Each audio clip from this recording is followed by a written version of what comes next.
Hey guys, so I've had lots of questions from the driving in Japan video on the how-to playlist and the wheels in Japan playlist about the price of cars in Japan.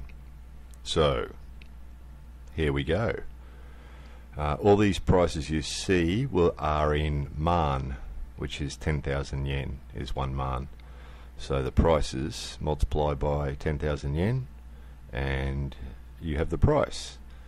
And then for converting to whatever currency you use, you can search currency converter on Google or something similar, and you'll get a whole range of currency converters, and you just enter the amount of yen you want to convert and then tell the currency converter what currency you want, and it will give it to you in your currency.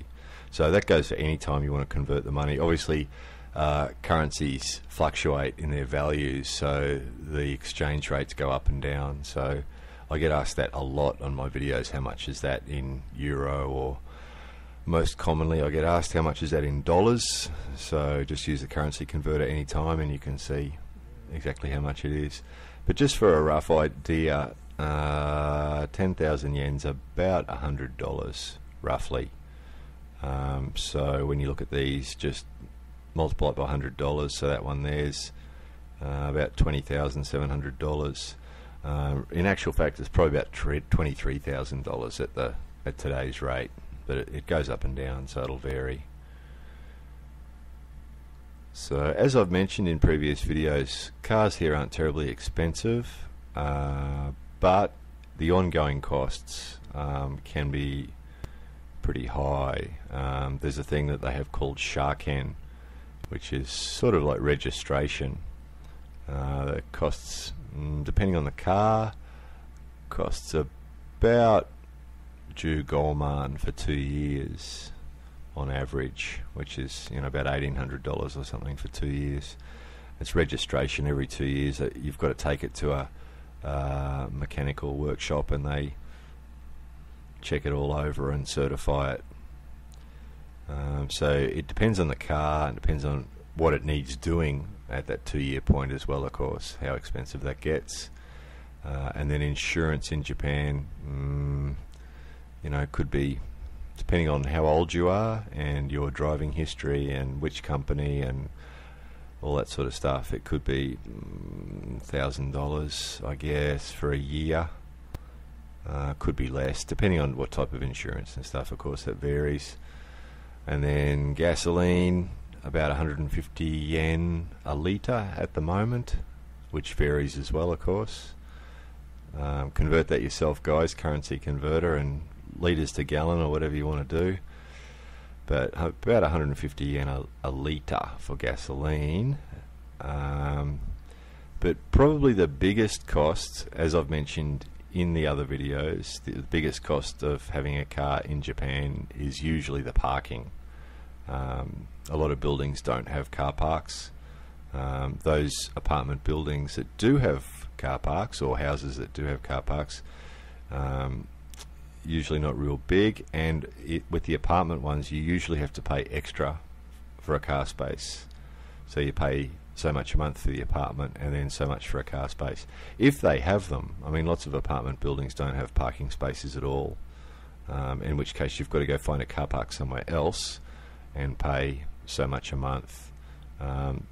Cheapest I've heard of is about 5,000 yen a month, and that's in a country area. So in a city area it could would be considerably more, and somewhere like Tokyo it would be absolutely ridiculous. So as I've said in the other video, really, if you live in a big city, if you're going to live in a big city in Japan, owning a car really is not worth it. The amount of money that it'll cost you, and anytime you go anywhere, of course, you've also got to pay a lot of money for parking. So for most people, it's just not worth it. The public transport system's that good that you're better off using the public transport system. So unless you're going to live in the country somewhere where you can drive a car, or driving a car is going to be useful and parking's not going to be so expensive, it's really not worth it. What else are you guys going to ask me? You might ask me about driver's licenses if you haven't already seen my other videos.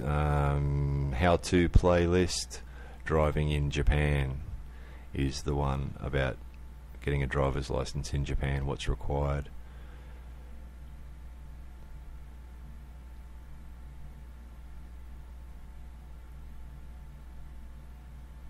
These people movers are very popular, these vans, very, very popular in Japan at the moment.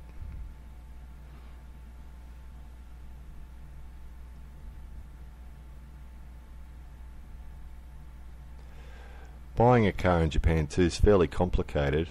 Everything in Japan is fairly complicated, but you would need a Hanko, you would need an Inkan. I've mentioned that in one of the other videos as well. Hanko is, instead of a signature, they use a stamp, and to buy a car you'd need one of those.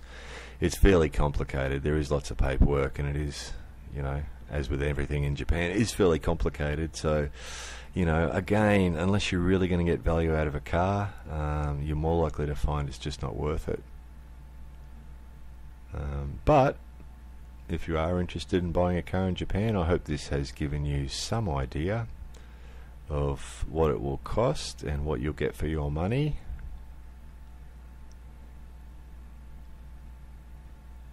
Those of you who are still watching, only the die-hard car fans will still be watching now, but anyway, to those of you who are still watching, thank you for watching, and more videos coming soon.